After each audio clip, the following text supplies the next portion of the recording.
पाकिस्तान में अगर कोई शख्स इस वक्त हकीकी तामीरी जमहूरी मजबूत ऑपोजिशन कर रहा है तो वो इमरान खान है।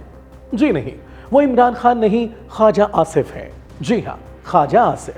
ख्वाजा आसिफ काफ़ी अरसे से शहबाज शरीफ और मरियम नवाज की हुकूमतों के खिलाफ इंतहाई भरपूर और सोबर ऑपोजिशन कर रहे हैं। खास तौर पर आजकल वो करप्शन के मामलात को बहुत तरीके से मुसलसल हाईलाइट कर रहे हैं। खुद बताएं कितने सियासतदान हैं जिनके अंदर ये हौसला, ये ज़र्फ है कि वजीर होकर भी अपनी ही हुकूमत के नकाइस, खराबियों, हट धर्मियों और करप्शन की निशानदेही करें, वो भी एक आध बार नहीं, रोज के रोज। सच पूछें तो ख्वाजा आसिफ इस घुटन ज़दा माहौल में ताज़ा हवा का पहला झोंका साबित हो रहे हैं। अल्लाह ताला इन्हें राशियों, हासिदों और निज़ाम के बेनिफिशरीज की चालबाजियों, फितना परदाजियों से महफूज रखे और इनके ज़मीर को हमेशा यूं ही तवाना, ताकतवर, बेबाक, सच्चा और मसलहत अंदेशी से पाक रखे। आए अपने ही दौरे हुकूमत में होने वाली रोज़मर्रा करप्शन के बारे में ख्वाजा आसिफ के इंकशाफात पर एक नज़र डालते हैं। कहते हैं, मेरे ही इलाके में जिना इस्लामिया कॉलेज के कमरों की तामीर पर 1-1 करोड़ रुपए लगाए जा रहे हैं, जबकि प्राइवेट इदारे यही कमरा 20-20 लाख में तामीर कर लेते हैं। जी हाँ, सिर्फ 20 लाख यानी 20 लाख का काम 80 लाख हराम। मरियम जी, शहबाज जी, जरा चेक तो करें। बकौल ख्वाजा आसिफ, आपके दौर में करप्शन रेट ज्यादा, बहुत ज्यादा, बल्कि बहुत ही ज्यादा हो गया है, 400%।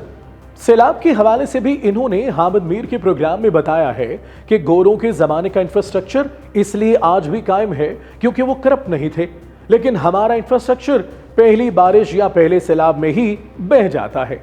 क्यों?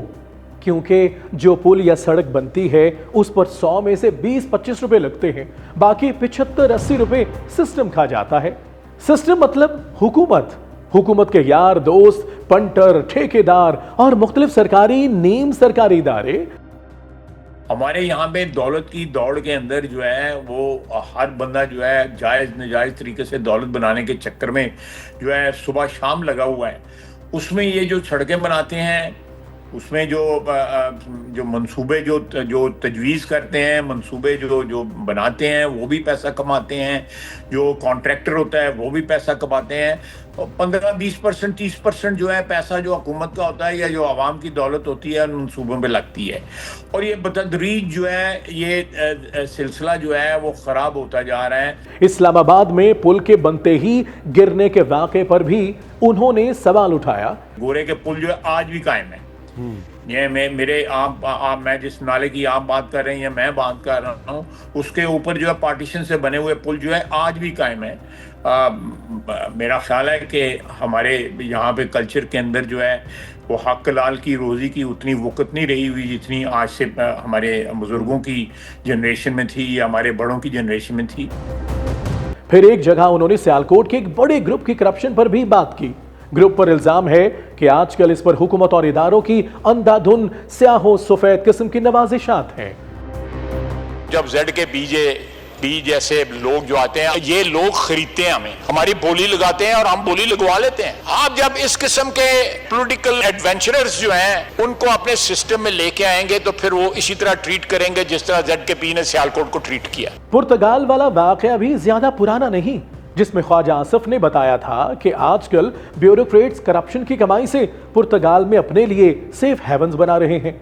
वो ट्वीट्स वगैरह के जरिए मरियम नवाज की सूबाई इंतजामिया और ब्यूरोक्रेसी को भी बारहा कह चुके हैं कि वो लोग अपना किबला दुरुस्त करें। ख्वाजा आसिफ हमेशा ही से अपनी सियासी और इदारा जाती बयानात की वजह से माहौल में गर्मी सर्दी पैदा किए चले आ रहे हैं, लेकिन ये लावा वो हमेशा अपनी पार्टी के हक में उगला करते थे। ये पहली बार है कि उनके बयानात अपनी जमात के ही खिलाफ जा रहे हैं। ये सिर्फ सियासी नोयत के बयानात नहीं हैं कि 2-4 दिन बाद वो अगर मगर चूंकि चुनाचे कहकर बात को घुमा दें। ये खालिस्तान मिसमैनेजमेंट और माली बेज़ाब्तगियों पर मबनी संगीन इल्जामात हैं जो उनके और उनकी पार्टी रहनुमाओं के बीच दरार को वाज़े कर रहे हैं, खास तौर पर उन रहनुमाओं के बीच जिनके हाथों में फंड्स की तकसीम और करप्शन करने की ताकत है। वैसे हम ज़ाती तौर पर किसी पर भी करप्शन का इल्जाम नहीं लगा रहे। ये इल्जाम ख्वाजा आसिफ ने लगाया है अपनी ही हुकूमत पर। सो हमें 100% नहीं तो 90% यकीन तो आ ही गया है। अब जिन लोगों की तरफ ख्वाजा आसिफ ने इशारा किया है वो चाहे तो अपनी सफाई देकर हमारे इस 90% यकीन की धज्जियां बिखेर सकते हैं। बहरहाल हमें अब ख्वाजा आसिफ के अगले इंकशाफ का इंतजार है। ख्वाजा साहब, एक मशवरा है, अगली बार जब करप्शन का कोई किस्सा सुनाएं तो वजीरों, मुशीरों और ब्यूरोक्रेट्स का नाम भी लें और सिर्फ टॉक शोज या ट्वीट्स पर दिल की भड़ास न निकालें, बल्कि काबीना में वजीर आजम के सामने, मरियम नवाज के सामने, नवाज शरीफ के सामने ये बात रखें। ख्वाजा आसिफ ने बड़ा कठिन रास्ता इख्तियार किया है, लेकिन फिर भी हम आवाम के बिहाफ पर कहेंगे, कदम बढ़ाओ ख्वाजा आसिफ, हम तुम्हारे साथ हैं। करप्शन घटाओ ख्वाजा आसिफ, हम तुम्हारे साथ हैं।